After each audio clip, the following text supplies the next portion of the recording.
Hey, what is going on, guys? TheKnowee here, and in today's video we are going to be making a lot of improvements to our game. In last video I said we're actually going to be making the score system work and getting a lot of our game to work a lot smoother. So first things first, what I want you guys to do is go ahead and prefab your ball and your player, and then once you do so you can safely delete them from your scene. Don't worry, if you drag them back into the hierarchy they will be in the exact same position you left them. Alright, then we're going to open up our game manager script, and we want to be able to access them, so we're going to make a public game object. I'm going to name this the player prefab, and then we're going to make one more, so public game object, and we're going to make this the ball prefab. Okay, so now these will be visible to us into the inspector. Alright, so if we really need to get in there, we can take a look. So let's look, wait for this to compile. Boom, there they are. But let's not worry about that too much yet, because we need to make it so that the game knows when to instantiate these items. And with that, we're going to need some UI. So quickly, we're going to go over here and we're going to make a UI, and we're going to make a panel. Okay, do yourself a favor and disable the image. Just do it automatically. You're gonna be very, very blinded by the amazing white light of the panel if you don't do that. Also, the canvas in the event system are just there. Don't worry about them. You'll be okay. So now, in our wonderful little panel, we're gonna make a button. Okay, so go to UI, and we're gonna make a button. It's gonna be called button. Wow, incredible, right? And then in our button, we have a text. Oh, I double clicked it. Whoops. Don't accidentally double click it, you just want to edit it.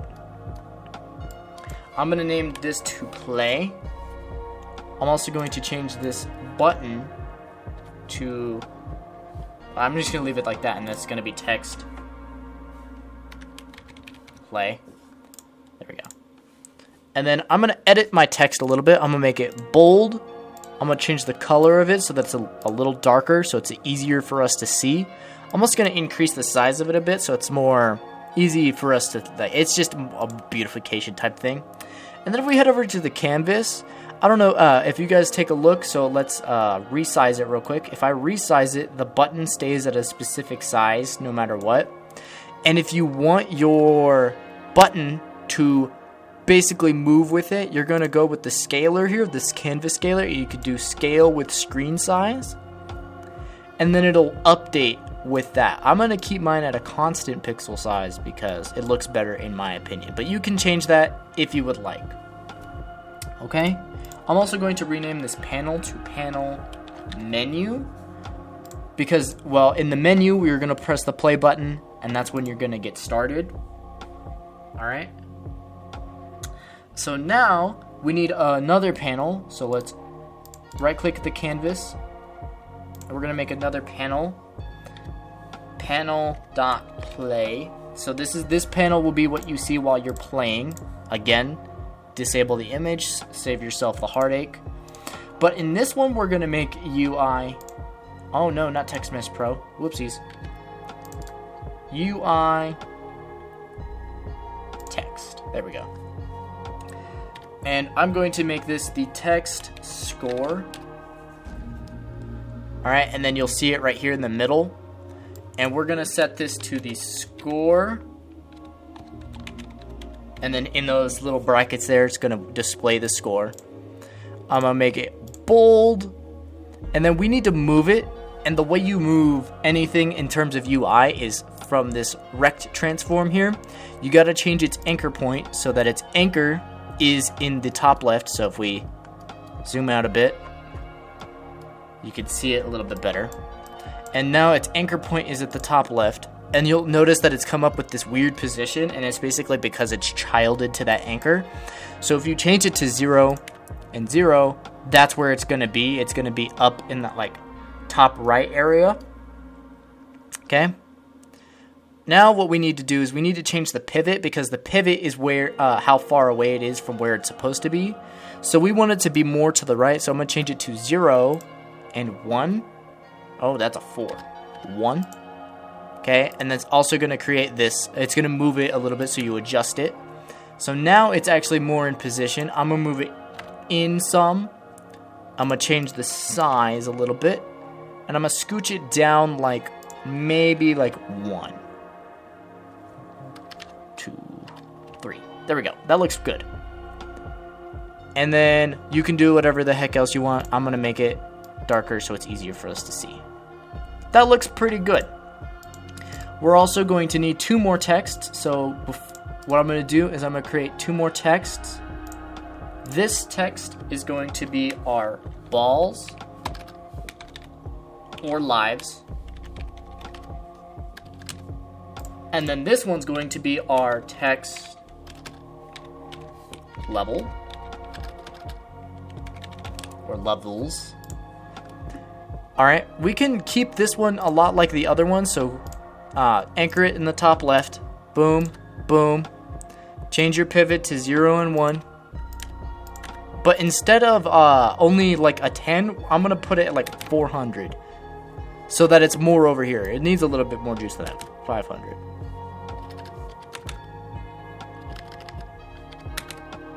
A little bit too much. How about 600? There we go. That looks good. Alright, same thing. I'm going to make it bold. Change the color so that it's darker. A nice bold text. And I'm going to name this one Ball.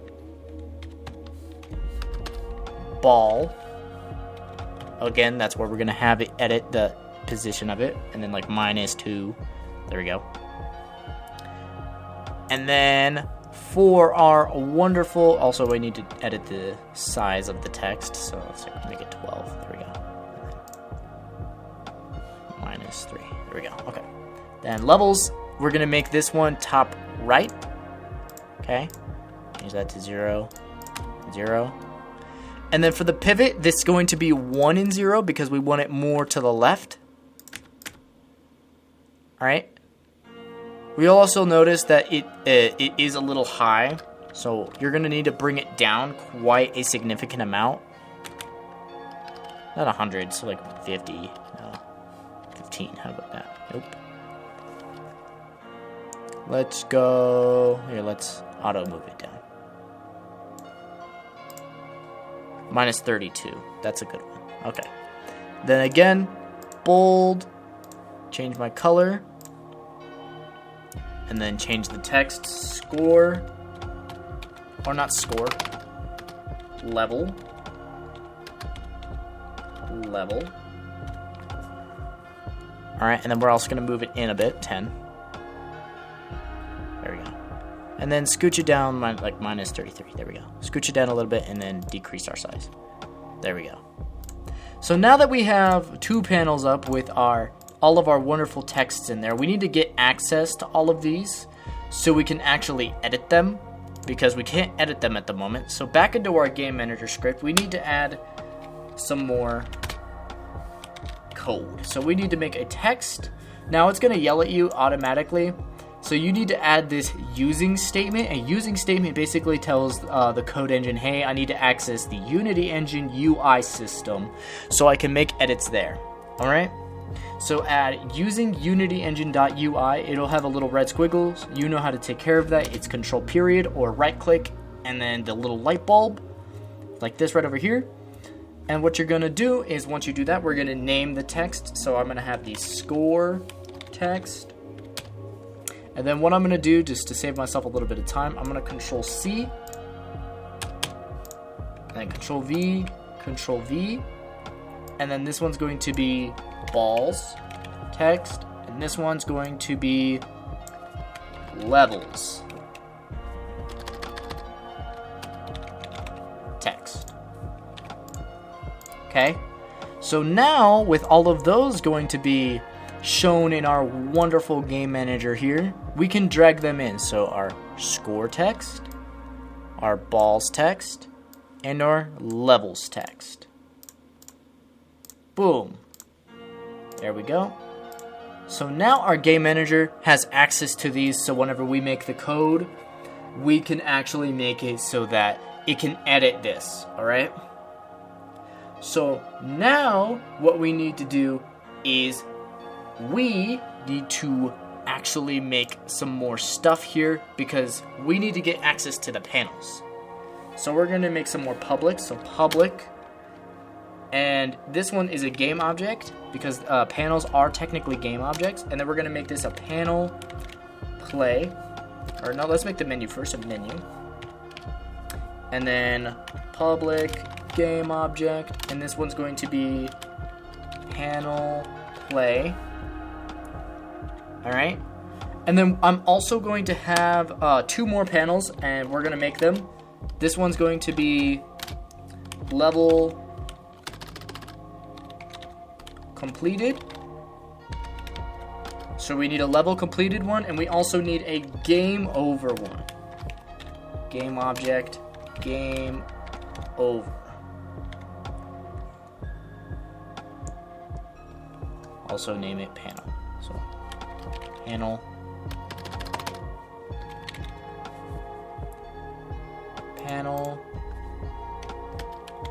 level completed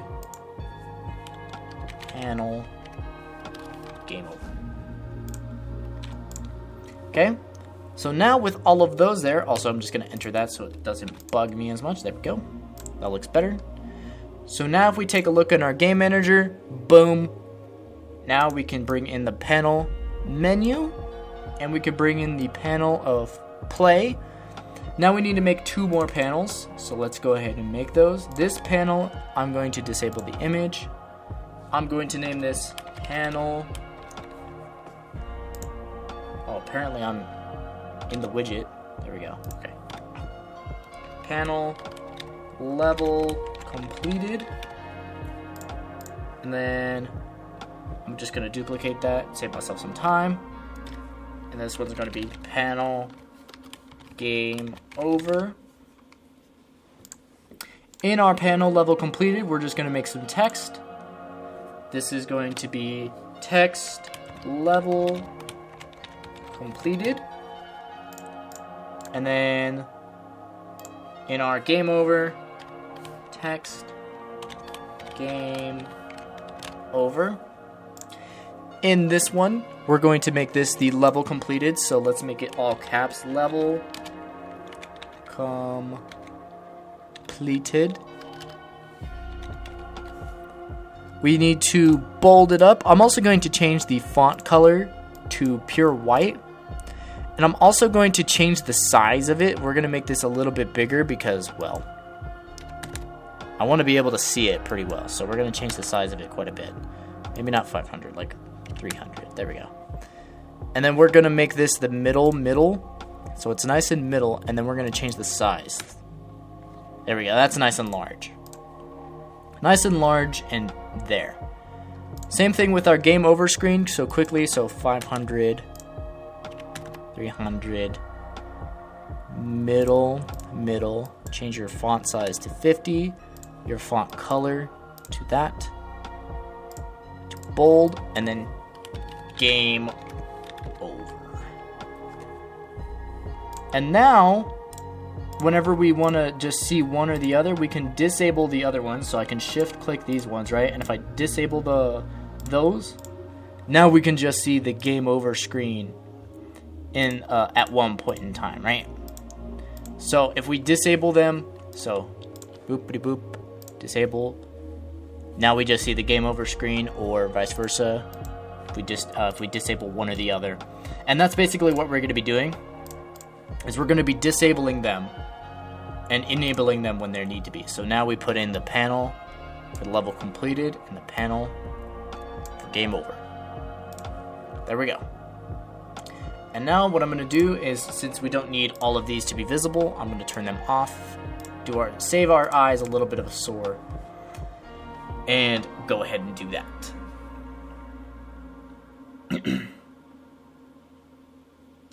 Alright, now here comes the fun part of this video. We need to actually make the system so that we can actually make this work, okay? So, we need to make a state machine, declaring what state is where, right? So, if you guys haven't noticed, right, I've created a bunch of panels, and each panel is a state in the game. Okay, so we need to define these states so that we can tell the code, hey, I need this to happen at this time in this state. Does that make sense? I hope so. So what we're going to do is we're going to open up our code here, okay? Go ahead and space this out a little bit. We're going to make a public enumerator. All right? So, what is an enumerator? Also, I'm going to name it state. Also, whenever you do an enumerator, you're going to put the curly braces like this, okay? So, before we get more into this, okay? So, what is an enumerator? So you know how prefabs are basically storage solutions for objects in Unity? An enumerator is basically that. An enumerator allows you to call on large bits of code, right? Because this is going to become a very large set of code.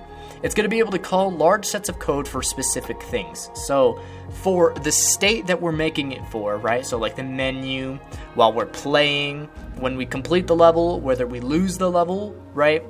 So this enumerator is going to remember all of that stuff, right? And we want it to do that. We want it to be able to do that.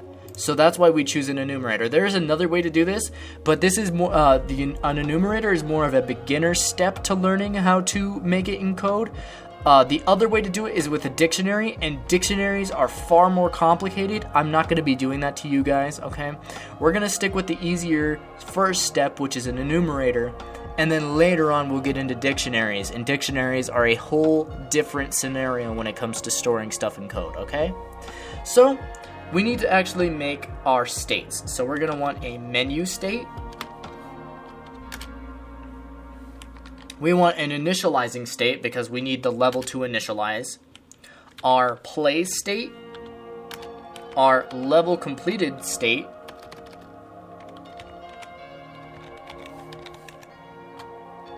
We need a load level so we can load the next level.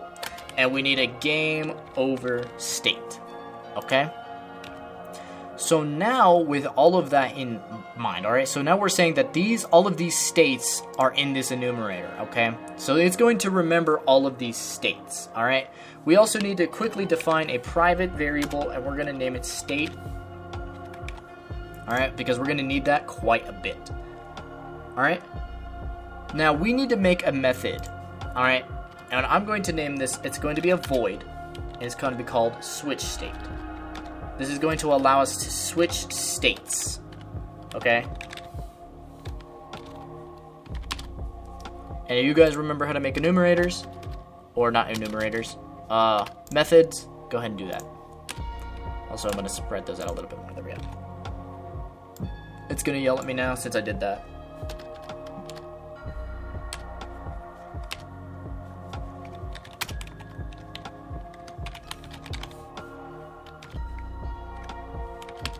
There we go. Okay. So, now that we've made the method for switch state, okay, it needs to take in the state that we're in, all right? So it needs to take that, and it needs to take in the new state, okay? So this will make sense soon, all right? So just follow along with me, all right? We need a begin and end state, okay? So below switch state, we're going to make another void begin state, and then below update we need the end state, so void end state, okay? And then the switch state is going to have end state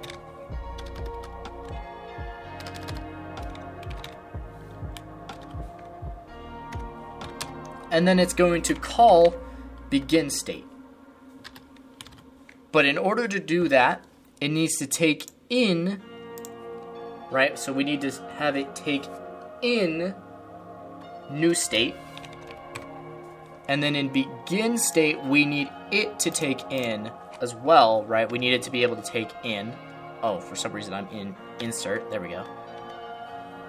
Oh, yeah, so fun fact, real quick disclaimer. If you're ever confused as to why your thing is being a little weird, If your cursor looks like this, just press insert, and you'll be good. All right. So begin state needs to take in the state, new state. All right. In order for it to be happy, right? It's because we want it to take in the new state. Okay. So in order for switch state to work, it needs to end the current state and then switch over to the new state. Does that make sense? And that's what we're going to be putting in here. Okay. So now this is where stuff is about to get very crazy. We're going to be making a switch statement. Okay. Okay. Stay with me here. Okay. This is going to be calling other states, and we're going to have it take in the new state. Okay? Now it's going to yell at you. Right now, it's going to yell at you. Okay? It's going to be like, hey, what the hell? Because it wants to do a lot of other stuff, right? So what I want you to do is control period. Okay? Oh, it wants to space that out. And then control period again. And you're going to click add missing cases. Okay? And for whatever reason, my update's broken, so let me fix that.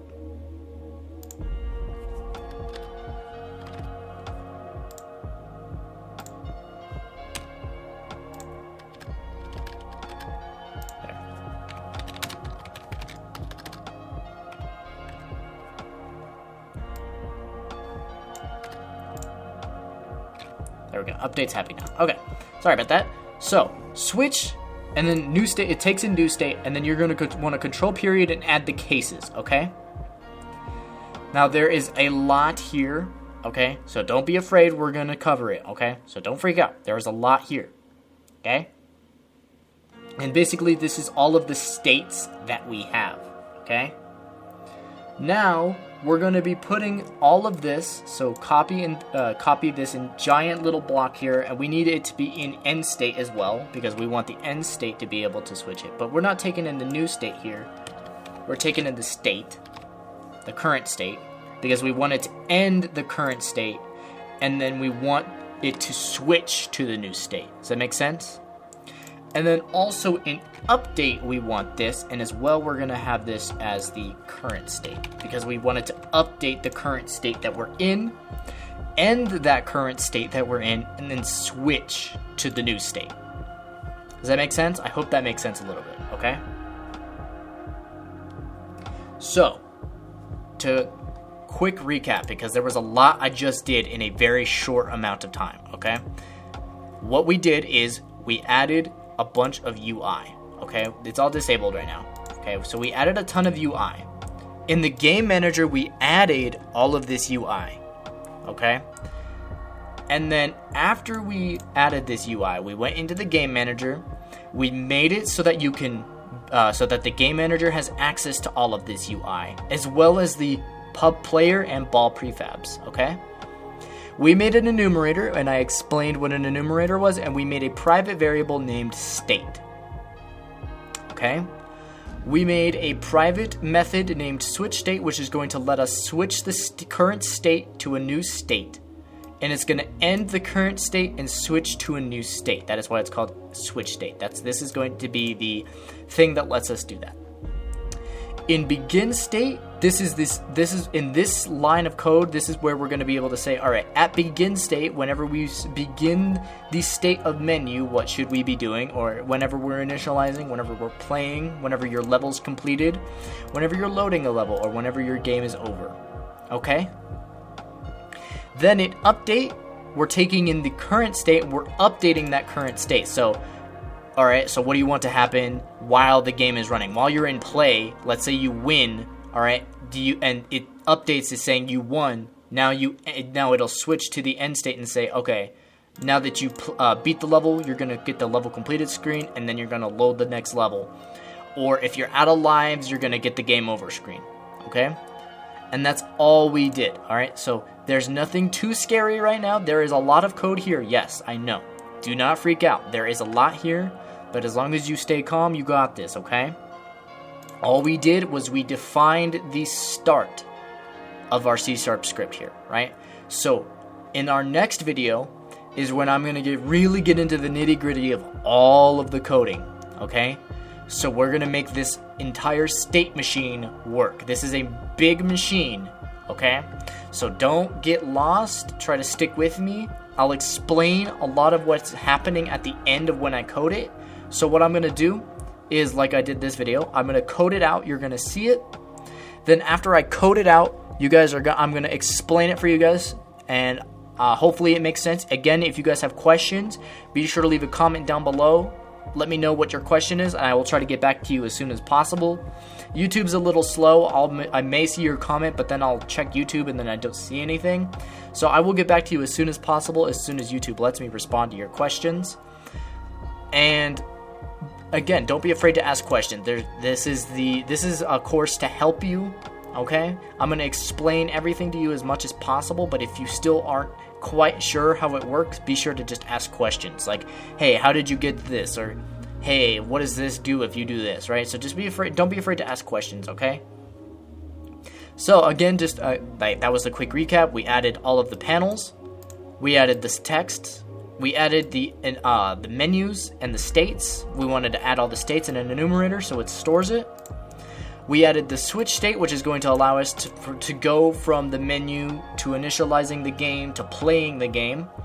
Then we have the update and end state, right? So update while we're playing or while these things are happening. And then the end state, where basically it's saying, all right, this state is done, begin the next state. Okay? And that's all we've done this video. Okay? So don't be alarmed that there isn't much to show this video, but do not worry, because in the next video, we're going to be making the machine work. So I hope you guys are excited. Be sure to stick with me, because if you guys want your game to be awesome, you guys are going to not want to miss the next video, because the next video, we're going to be adding the code to make this giant, awesome machine work. So if you guys are excited, be sure to tune into the next video. And as always, guys, I will see you all in the next video. Peace out.